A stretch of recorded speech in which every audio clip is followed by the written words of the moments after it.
تصاویر تازه زهرا الهام بعد از جدا شدن از جمال مبارز. زهرا الهام چرا از نامزدش جمال مبارز جدا شده است؟ دلیل دوری زهرا الهام از هنر موسیقی چی بوده است؟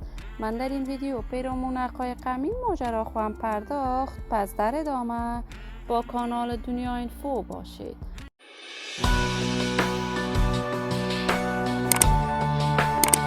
سلام و سلامتی ایام و کامتان با شما را خوش آمدید میگم به یکی دیگر از ویدیوهای جذاب کانال دنیا اینفو. برای دوست شدن با این کانال علامت سابسکرایب را فشار دهید تا از ویدیوهای دیگر کانال دنیا اینفو هم آگاه شوید. زهرا الهام یکی از هنرمندان با استعداد، موفق و مشهور افغانستان بوده. شهرت و محبوبیت خاص خودش را داشته است.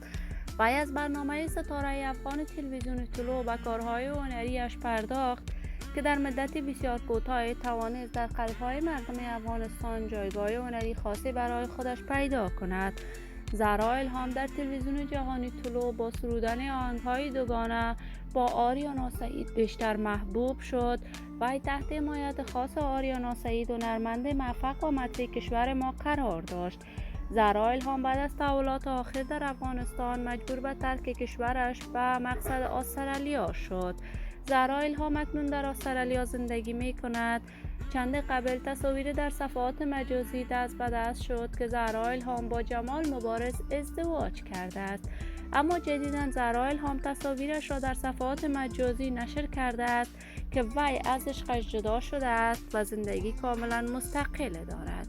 زهرا الهام مدت می شود دیگر به کارهای هنریش نپرداخته است و کاملا از هنر موسیقی دور بوده است، ولی بارها از عشقش در صفحات مجازی یاد کرده است که بارها مورد نقد شدید علاقمندان و طرفدارانش قرار گرفته است.